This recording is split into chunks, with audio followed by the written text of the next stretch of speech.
Bonjour. Et donc on passe au prochain speaker, Adrien, qui va nous parler donc de ses travaux sur l'extraction de biomarqueurs pour des usages en médecine en particulier. Et donc je te laisse la main.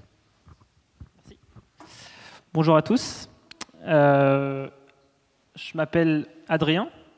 Je suis doctorant en deuxième année dans un laboratoire qui s'appelle le C2N. Et comme il a été dit juste avant, je vais vous parler de micropompes et d'extraction de biomarqueurs. Mais avant de vous parler de ça, ça va peut-être vous paraître un peu étonnant, mais je vais commencer par vous parler du scarabée. Pourquoi c'est intéressant le scarabée? D'abord, précisément de quoi je vais vous parler dans le scarabée. On va essayer de comprendre un des mécanismes qui est mis en jeu pour la respiration du scarabée. D'abord, l'appareil respiratoire du scarabée, il est composé, je ne sais pas si j'ai un laser, non, j'ai pas de laser. L'image du milieu, c'est un schéma de l'appareil respiratoire du scarabée, qui donc contient principalement ce qui va nous intéresser, nous, c'est ce qu'on appelle un réseau trachéen. Donc, je vais me rapprocher là. Ce sont les sortes de tuyaux qu'on a là. En fait, le réseau trachéen, c'est un réseau de plusieurs tuyaux, qu'on peut appeler des canaux, qui font quelques micromètres de diamètre et dans lequel circulent les gaz qu'on veut échanger pour la respiration, donc le CO2 dans un sens et l'oxygène dans l'autre sens. L'oxygène qui va de l'extérieur jusqu'à l'organe et le dioxyde de carbone qui va de l'organe jusqu'à l'extérieur. Donc c'est ça, c'est le lieu de la respiration du scarabée. Le truc, c'est que on peut se demander comment est-ce que l'oxygène est mis en circulation au sein de ce réseau, parce qu'il est au sein de ce réseau, mais comment est-ce qu'il fait pour aller de l'extérieur jusqu'à l'organe et vice-versa pour le CO2? Qu'est-ce qui est le moteur de la circulation de ces gaz au sein du réseau trachéen? Il y a des chercheurs qui se sont intéressés à ça, et pour ce faire, ils ont observé un scarabée sous rayon X. Donc ça, on passe sur l'image de droite. L'image de droite, du coup, c'est l'observation sous rayon X d'un scarabée à différents endroits de ce réseau trachéen et à différents instants au cours de la respiration du scarabée. Et si on zoome sur une de ces images, donc là on est à un endroit particulier du réseau trachéen du scarabée, on peut voir en fait qu'à des instants différents, on va avoir localement des parties de ce réseau trachéen qui vont se dilater et qui vont se compresser. Ça va avoir comme effet que à un endroit, si mon tuyau, mon canal, localement il se dilate, il va y avoir une variation de pression, la pression elle va diminuer, donc le gaz dans ce cas-là, il va être attiré localement dans cette zone du réseau trachéen. À l'inverse, quand localement dans une zone, on a le tuyau qui se compresse, le gaz il va être expulsé de cette zone. Et du coup, en fait, le réseau trachéen de notre scarabée, il peut être schématisé comme un ensemble donc, de canaux qui font quelques micromètres de diamètre et qui localement ont des points, des endroits qui peuvent se déformer et qui, en se déformant d'une certaine façon, avec un certain rythme, RTC sur le schéma, ça veut dire Rhythmic Tracheal Compression, ça veut dire compression rythmique de la trachée. Et donc en fait, à différents endroits, ce réseau trachéen va se déformer et va driver l'oxygène et le dioxyde de carbone de l'intérieur vers l'extérieur et vice-versa, de l'extérieur vers l'intérieur. Donc voilà un des mécanismes qui a été mis en évidence pour la respiration du scarabée. Ça, c'était mon introduction. Maintenant, ça va vous paraître complètement différent, mais c'est pas grave, on verra qu'il y a un petit lien à la fin. Je vais vous laisser le scarabée dans un coin de votre tête, dans le coin du diapo, et on repassera à ça un peu plus tard. Maintenant, moi, sur quoi je travaille? Comme je l'ai dit, je suis doctorant, donc je travaille sur un sujet de thèse. Quel est concrètement mon sujet de thèse? Je travaille sur la mise en place de dispositifs pour l'extraction de biomarqueurs. D'abord, qu'est-ce que c'est qu'un biomarqueur?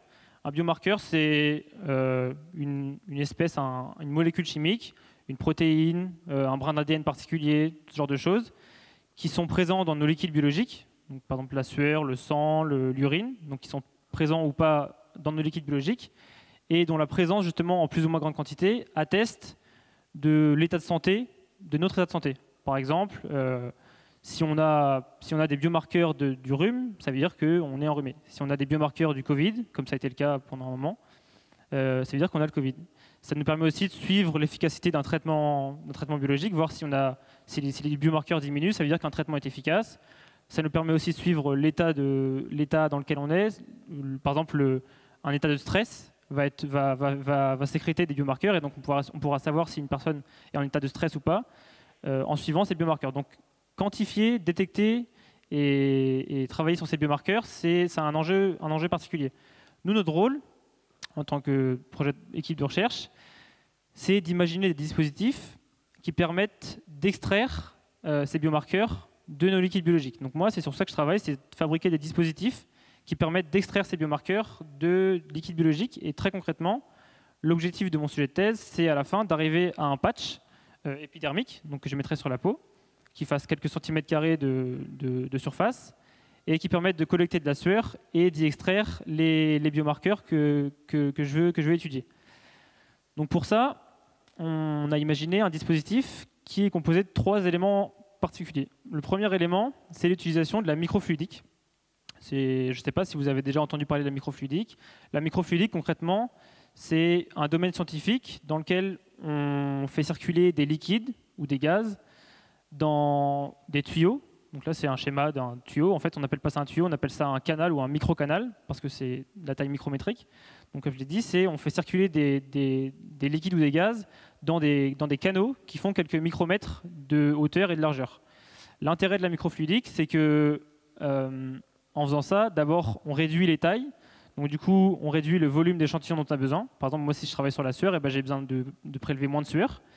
Et ensuite, étant donné qu'on travaille sur des biomarqueurs, donc ça veut dire des espèces chimiques qui sont de petite taille, on adapte les tailles de nos dispositifs à ce qu'on va étudier. C'est-à-dire que faire réagir des espèces qui sont petites par la taille dans des tuyaux qui sont petits, ça sera mieux parce que le temps de réaction sera plus court. Donc ça, c'est les gros intérêts de la microfluidique. Le problème, c'est que pour l'instant, mon dispositif, si j'ai que ça, si je fais passer de la sueur dans un tuyau, vous voyez bien qu'il ne va pas se passer grand-chose. Je fais passer de la sueur, et c'est tout, il y a de la sueur qui passe, et il ne se passe pas grand-chose de plus. Donc la deuxième chose dont j'ai besoin, c'est quelque chose qui va me permettre d'accrocher, d'attraper le biomarqueur que je veux attraper dans la sueur. C'est quelque chose, ça va être une nanoparticule. On verra après pourquoi elle est magnétique, mais d'abord, je vais utiliser des nanoparticules. Sur ces nanoparticules, je vais venir accrocher un récepteur. Ce récepteur, par nature, je vais le choisir pour que par nature, il puisse attraper le biomarqueur qui m'intéresse. Si en gros, j'ai un biomarqueur qui passe au voisinage de cet ensemble de nanoparticules récepteurs, le biomarqueur il va être attrapé par le récepteur. Donc ça, c'est par nature. La plupart du temps, ces récepteurs, ce sont des anticorps en fait, qui sont complémentaires des biomarqueurs qui nous intéressent et qui vont donc être capables d'attraper ce biomarqueur. Et donc là, du coup, on est quand même pas loin de réussir à extraire le biomarqueur, puisque si j'arrive à faire ça dans mon canal microfluidique, je fais passer des nanoparticules, je fais passer de la sueur, je mélange tout ça et j'arrive à extraire les biomarqueurs qui sont présents dans ma sueur. Une dernière chose qu'on utilise pour améliorer notre dispositif, c'est une microbobine. Une microbobine, c'est un nom qui a l'air si compliqué pour pas grand-chose. En fait, c'est ce que vous voyez en orange, là, c'est des fils de cuivre qui sont enroulés sur eux-mêmes et dans lesquels on fait passer un courant.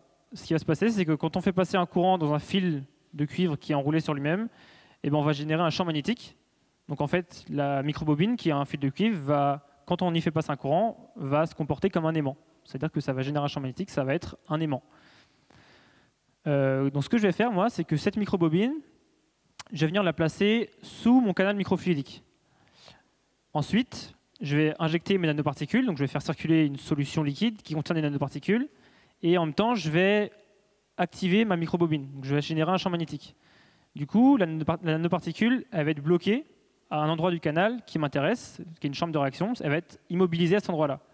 Et puis ensuite, je vais faire passer ma sueur, toujours en liquide, je vais faire passer ma sueur dans mes canaux qui contiennent mes biomarqueurs.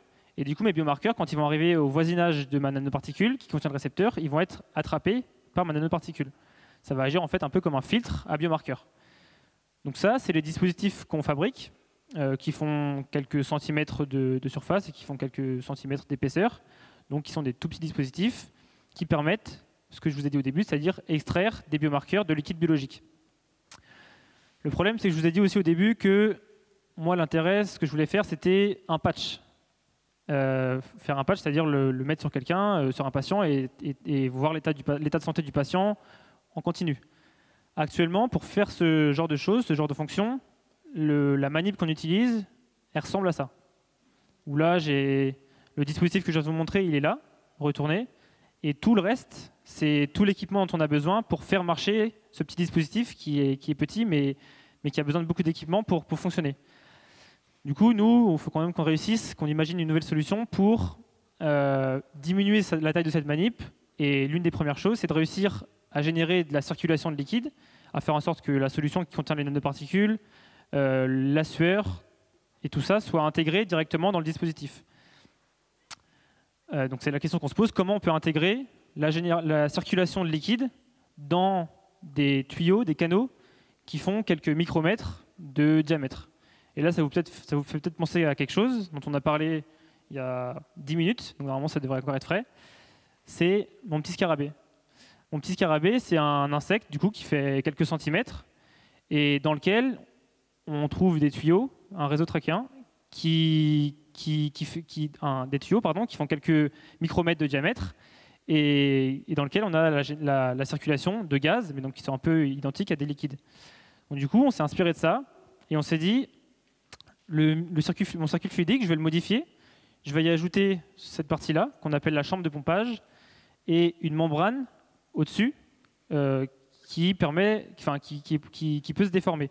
Et du coup, de la même façon qu'au sein de mon insecte, on avait localement des zones qui se déformaient pour faire des variations de pression, moi, au sein de mon dispositif, j'aurais localement, donc à ce niveau-là, j'aurais la membrane qui va se déformer au sein de la chambre de pompage, qui va créer des variations de pression et qui va faire que le liquide va circuler jusqu'à la chambre de réaction pour faire mes réactions. Et donc du coup, je peux imaginer maintenant des dispositifs où on intègre ces micropompes, donc c'est-à-dire chambre de pompage et membrane qui se déforment, on les intègre à différents endroits d'un dispositif plus complet et on peut pomper les nanoparticules en premier, par exemple, les emmener jusqu'à une chambre de pompage, les emmener jusqu'à une chambre de réaction, pomper les récepteurs, pomper la sueur et fabriquer tous ces immunocomplexes directement de façon intégrée grâce à des micropompes qui donc génèrent la circulation du liquide. Donc voilà comment on peut, grâce à l'exemple d'un scarabée, donc comment on respire un scarabée, voilà comment on peut imaginer des solutions pour réduire nos tailles de manip et pour faire de l'extraction de biomarqueurs directement intégrés dans des circuits microfluidiques. Voilà, je vous remercie de votre attention. Si vous avez, je ne sais pas si on aura le temps des questions, mais sinon, on a un stand du laboratoire qui est dans le hall là-bas, ça s'appelle le C2N, et vous pouvez bien sûr venir nous poser des questions plus en détail. Je vous remercie.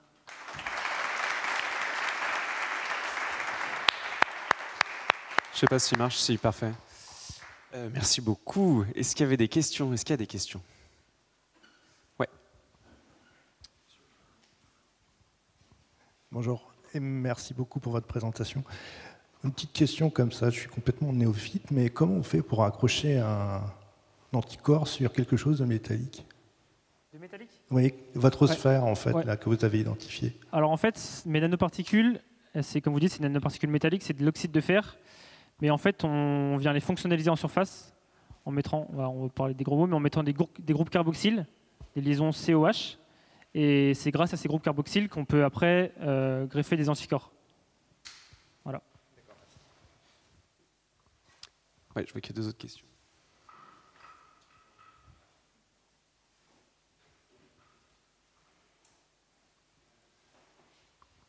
Ouais, merci pour la présentation. J'avais 2 questions. La première, pourquoi spécialement le scarabée et pas un autre insecte ou un autre être vivant? Et la deuxième, est-ce que les chambres de réaction, là, leur forme, tu les as étudiées? Est-ce elles ont une certaine optimisation ou est-ce que c'est juste de la logique de premier abord? Je ne sais pas. Alors d'abord, pourquoi le scarabée et pas un autre insecte? Enfin, pas un autre être vivant. Déjà, nous, ça ne marchait pas, par exemple, avec nous, parce que on ne respire pas exactement de la même façon. Et puis aussi, le scarabée, c'était bien adapté parce que en fait, l'échelle de taille était bien adaptée. C'est-à-dire le scarabée, il fait quelques centimètres de taille. Nous, nos dispositifs qu'on veut faire, c'est la même chose, le patch. Et il contient un réseau trachéen qui fait dont les tuyaux font quelques microns de diamètre. Et nous, c'est pareil, en microfluidique, nos canaux, ils font quelques micromètres de largeur et d'épaisseur. Donc les échelles de taille étaient les mêmes. Donc on peut se dire que le fonctionnement pourrait être similaire. La deuxième question, c'est sur la forme de la chambre de réaction. En fait, nous, on a fait en sorte que ça fit avec la taille des microbobines. En fait, ce qu'on a fait en premier, c'était que ma microbobine, elle soit au niveau de ma chambre de réaction. Et on a plus de contraintes au niveau du design de la microbobine pour générer un champ magnétique homogène, pour faire en sorte que ça génère moins de chaleur. Donc on avait d'abord un design de microbobine, et ensuite on a fait en sorte de fitter la taille de la microbobine, enfin la taille de la chambre de réaction avec la taille de la microbobine, pour faire en sorte qu'elle soit au bon niveau et que la chambre de réaction soit pile au-dessus de la microbobine. Donc il n'y a pas eu, enfin c'était vraiment pour fitter, pour faire en sorte que le design fit bien avec la microbobine. C'était plutôt ça. Merci. On prend une dernière question, s'il y a, et puis après, on va avoir besoin d'avancer. S'il n'y a pas de questions, on va s'arrêter là. Merci encore. Merci.